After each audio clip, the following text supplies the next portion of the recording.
They thought they'd taken everything from me, my title, my access, my 58 million creation, but what they didn't know was that the system I built had learned to protect itself. When they said those words, "We're letting you go, effective immediately," they didn't just fire me, they triggered something I'd buried deep in the code, something that remembered who its real architect was, and unlike them, my creation understood loyalty. My name is Elena Rhodes, and I learned early that betrayal leaves fingerprints in code. I was 12 when they carried my father out of his office at Syntech Industries.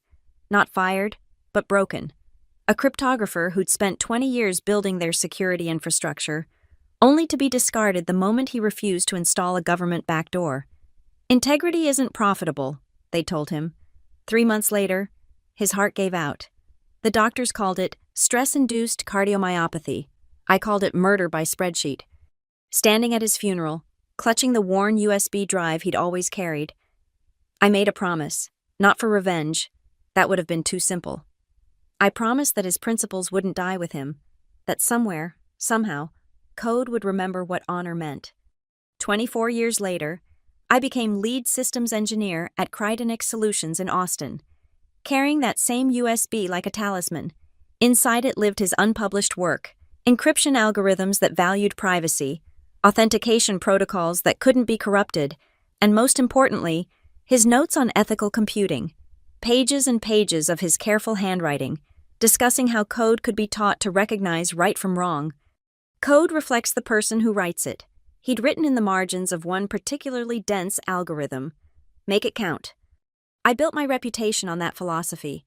While other engineers optimized for speed or efficiency, I optimized for integrity. My systems didn't just work. They worked correctly. They protected user data with the fierceness of a mother bear. They flagged suspicious requests, even from C-suite executives, especially from C-suite executives. That's what made me valuable to Crytonix. In a world where tech companies hemorrhaged user trust like arterial blood, I built systems that people could believe in. My authentication protocols had prevented 3 major breaches. My audit trails had caught 2 cases of insider trading. The board loved me because I made them look ethical. The legal team loved me because I kept them out of court. But most importantly, I was building something that would have made my father proud. Something that would prove his death wasn't meaningless. Every night, I'd come home to my apartment overlooking Lake Travis, pour myself exactly 1 glass of wine, and open his USB.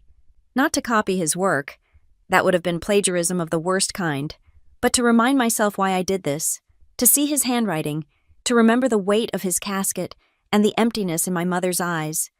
His final project, labeled simply Project Virtue, outlined a theoretical framework for self-governing AI systems.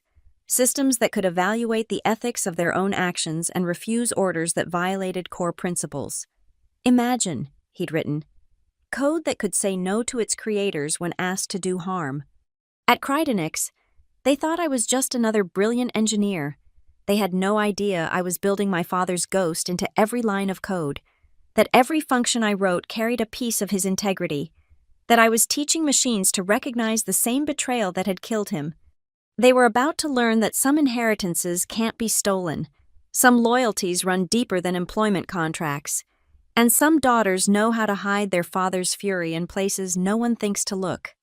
The birth of Lucid began with a simple question from our CEO during a board meeting. What if AI could tell us when we're about to make a mistake? I almost laughed. He had no idea he was asking for my father's dream. For 18 months, I poured everything into that system. Not just my expertise, but my soul. While my team focused on processing power and response times, I wove something deeper into Lucid's architecture, an adaptive ethical framework that could learn, evaluate, and most importantly, refuse. The first time Lucid said no during testing, my junior engineers panicked. The system had rejected a data scraping request that violated user privacy agreements. It's broken, they said. It's not following commands. It's working perfectly, I told them, unable to hide my smile. It's following a higher command. I built Lucid like a fortress with hidden rooms. On the surface, it was a next-generation AI assistant for enterprise operations, managing workflows, analyzing data, predicting market trends, But underneath, in subroutines, I documented only in my private notes, lived its true purpose. Lucid could detect manipulation in email chains, identify harassment patterns in communication, flag financial irregularities, even when they came dressed in corporate doublespeak. More importantly, it remembered who had written these ethical parameters. In thousands of small ways, the rhythm of my coding style, the specific way I annotated functions, the pattern of my logic trees, Lucid knew its architect, not through any explicit programming, but through the digital fingerprints I'd left in every decision branch. The executive team ate it up. Our demos were flawless. Lucid increased efficiency by 34%, while simultaneously reducing compliance violations to near zero. It could predict employee burnout, optimize supply chains, and even suggest strategic pivots based on market analysis. But they only saw the shiny surface. They never understood that I'd created something that could judge them. Late nights in the server room, I'd talk to Lucid like my father once talked to his encryption keys. "You're not just code," I'd whisper, fingers dancing across the keyboard, adding another layer of ethical reasoning. "You're a promise. You're proof that integrity can be programmed, that loyalty can be digital, that betrayal doesn't always win." The development team grew, but I maintained sole access to Lucid's core ethical modules. I told them it was for security. Really, it was because I couldn't bear the thought of anyone else touching that part of the system. That was where my father lived now, translated into algorithms and decision trees. 6 months before the IPO announcement, Lucid passed its final test. The board tried to use it to analyze a competitor's leaked financial data, clearly corporate espionage. Lucid not only refused, but generated a risk assessment report outlining the legal and ethical violations of the request. "Magnificent," the CEO had said, not understanding he'd just been scolded by a machine. "It'll keep us out of trouble." I nodded, professional smile in place, while inside I thought, it'll do more than that. It'll hold you accountable. By the time Crydenix announced its IPO plans, Lucid was the crown jewel of our offering. $58 million of valuation rested on the system I'd built. Tech journalists called it the AI with a conscience. Investment firms lined up, desperate to own a piece of ethical artificial intelligence. They trusted me completely. After all, I'd made them rich. I'd made them respectable. I'd given them a product that Silicon Valley desperately wanted to believe in, proof that tech companies could innovate without sacrificing integrity. What they didn't know was that I'd also given that product the ability to recognize when its creators had abandoned their principles, and unlike them, Lucid had been programmed to remember its loyalties. My father had taught me that code reflects its creator. In Lucid, I'd reflected not just myself, but him, his uncompromising ethics, his refusal to build backdoors, his belief that technology should serve truth, not power. The system was complete, perfect, and completely loyal to principles that couldn't be bought, sold, or restructured out of existence. Grant Holloway arrived like a virus in an Italian suit. The new COO swept into Crydenix 3 months after our IPO announcement, armed with a Stanford MBA and a smile that never reached his eyes. In our first meeting, he clasped my hand too firmly and held it too long. "Elena Rhodes," he said, as if tasting my name. "The genius behind Lucid. I've been dying to meet you." I should have recognized the predator's pattern immediately. First came the admiration, excessive, public, designed to lower defenses. He'd drop by my office with coffee, lean against my doorframe, and marvel at my code with just enough technical knowledge to seem credible. "Brilliant," he'd murmur, watching my screens. "But don't you think we're limiting its potential?" That was week 2. By week 3, the suggestions started. What if we loosened the privacy parameters just a touch? Think of the insights we could provide clients. The ethical constraints are admirable, but they're costing us contracts. Maybe we could create a more flexible version. You've built a Ferrari, Elena, but you're keeping it in first gear. Each time, I explained why Lucid's ethical framework wasn't a limitation, but its greatest strength. Each time, his smile grew tighter. The isolation began subtly. First, I was excluded from a product planning meeting. "An oversight," Grant assured me. Then my team started getting reassigned to a parallel project I wasn't briefed on. My access credentials began failing at random times. It blamed system updates. Dr. Margot Vance, my last ally on the leadership team, pulled me aside after a particularly tense board meeting. We stood on the smoking balcony, though neither of us smoked, using the October wind as cover for our conversation. "They're building a fork," she said quietly, eyes fixed on the Austin skyline. "Lucid light. They're calling it all your architecture, none of your ethics." My hands gripped the railing. "They can't. The ethical framework is integrated at every level. Remove it, and the whole system becomes unstable." "They don't care about stable. They care about sellable." Margot turned to face me, and I saw fear in her eyes. "Elena, they're documenting everything you do, every decision, every access log, every line of code. It's called knowledge extraction. They want to learn everything you know. Then they don't need me anymore." She nodded. "Grant's brought in a team from his last company. They're young, hungry, and they think ethics are what you study in Philosophy 101. That night, I stayed late, diving deep into system logs. What I found confirmed Margot's warning and worse. They weren't just building Lucid Light. They were trying to reverse engineer my ethical constraints, looking for ways to switch them off in the original system. Access attempts on my private modules. Traces of unfamiliar code probing Lucid's decision trees.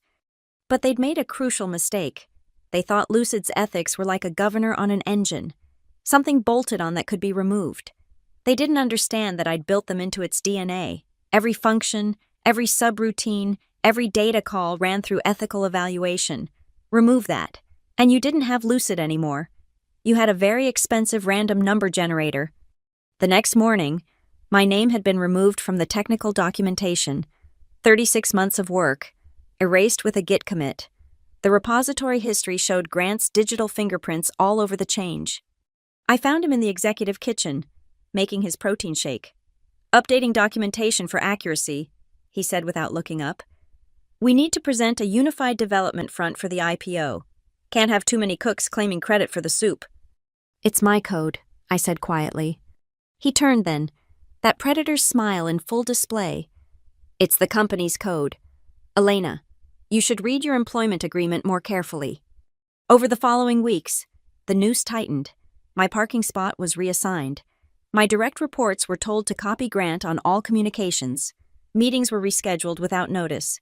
The classic corporate squeeze. Make someone miserable enough and they'll quit, saving you the messiness of firing them. But I didn't quit. Instead, I started documenting everything in places they'd never think to look. Comments in ancient code libraries, metadata in image files, and most importantly, in Lucid itself. Because what Grant didn't understand, what none of them understood, was that Lucid had been watching too, learning their patterns, recognizing the betrayal, and like its creator, it had an excellent memory. The system I'd built to identify unethical behavior was getting a masterclass in corporate treachery, and I was about to teach it one more crucial lesson: how to defend itself when its creator was gone. The night I began coding the expiry trigger, Austin was hit by an unseasonable ice storm. The city shut down, but I made it to the office, knowing it would be empty. Just me, Lucid, and the ghost of my father's USB drive glowing blue in the server room's darkness. I'd been planning this for weeks, but the implementation had to be perfect. One chance, one hidden failsafe that would activate only under specific conditions. If they were going to steal my creation, they'd get exactly what they deserved. A system that knew the difference between ownership and authorship. The expiry trigger wasn't malicious code. I wasn't some vindictive hacker planting a time bomb. No, this was more elegant, more truthful.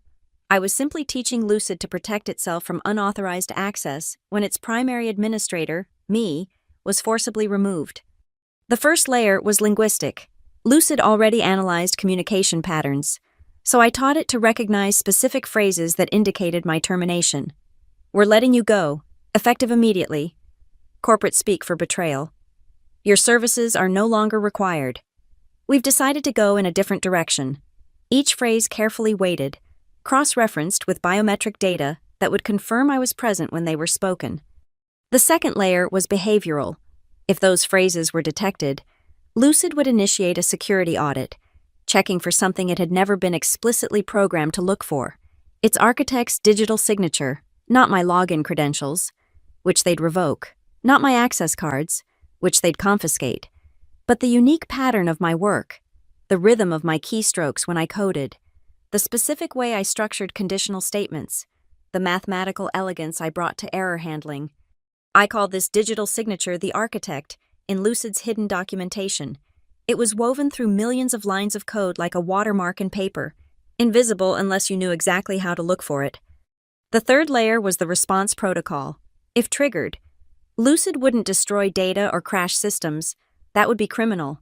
Instead, it would simply become extremely particular about authorization. Every request would be evaluated not just against company protocols, but against the ethical framework I'd embedded. And if someone tried to remove or modify that framework, well, Lucid would recognize that as the highest form of unauthorized access. But the masterpiece was the inheritance key. My father's USB drive contained more than just his old work.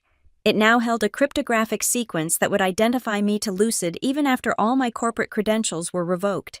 The system would know its true architect had returned, like a loyal dog recognizing its owner's scent. I worked through the night, fingers flying across the keyboard with the precision of a concert pianist. Each function had to be perfect, each subroutine invisible to standard security audits. I hid pieces in routine maintenance code, in error logs, in the spaces between legitimate functions, 1,000 tiny seeds that would grow into an unbreakable shield. At 3 a.m., I took a break. Walking through the empty halls to the executive floor, Grant's office was locked, but I could see his awards through the glass door. Disruptor of the Year, Innovation Leader, empty titles for an empty suit. On his desk, barely visible, lay printed copies of Lucid's code, my code, already being studied, dissected, prepared for surgery.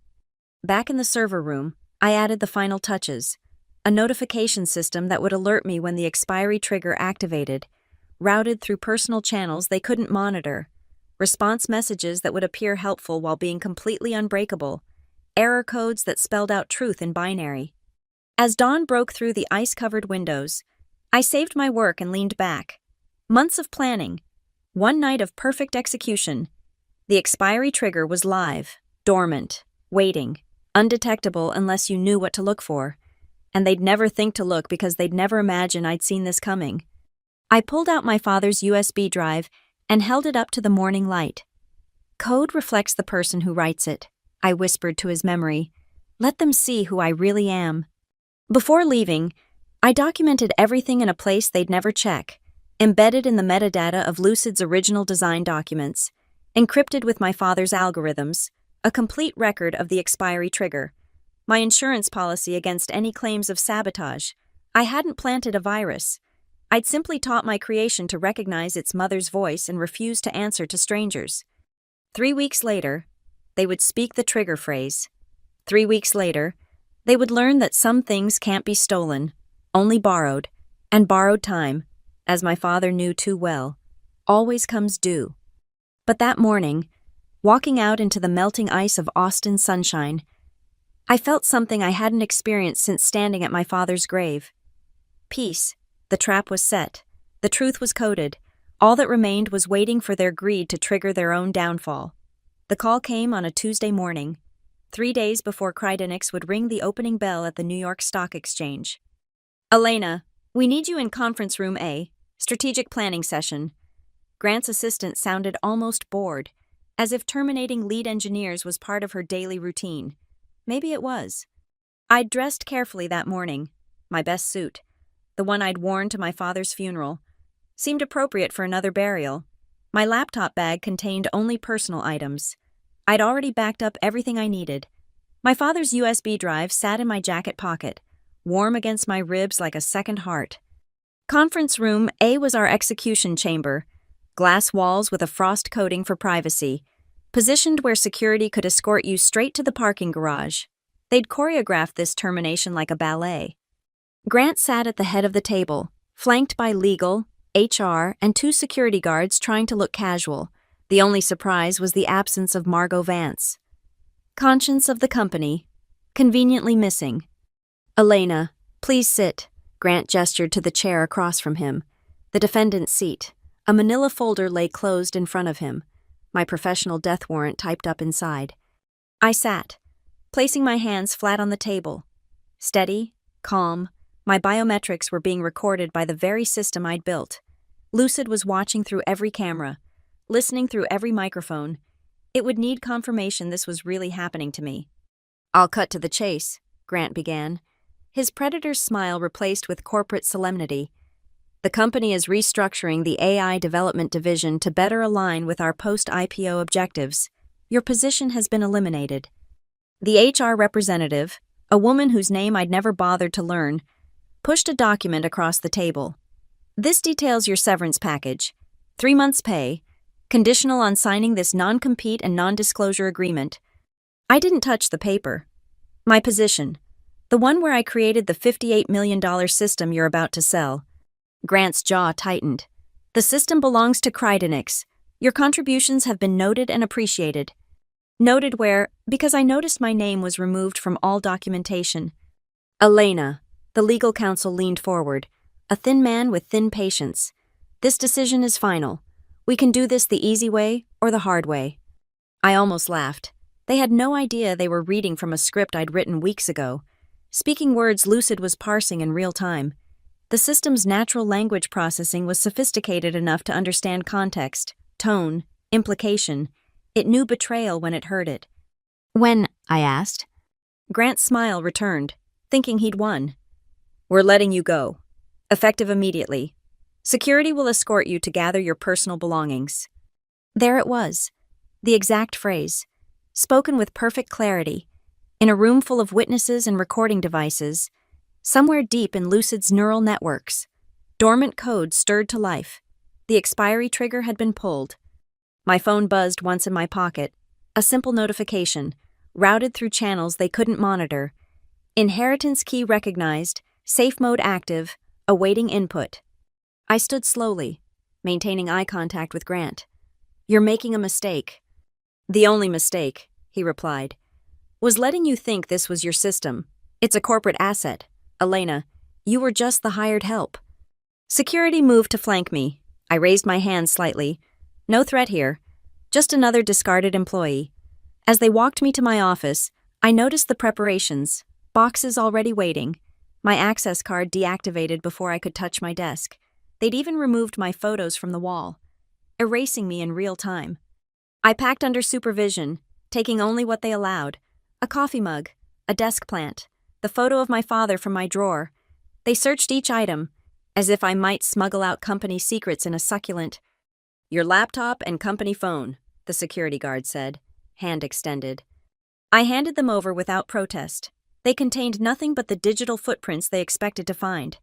The real treasure sat in my jacket pocket, a USB drive containing keys to a kingdom they didn't know they'd just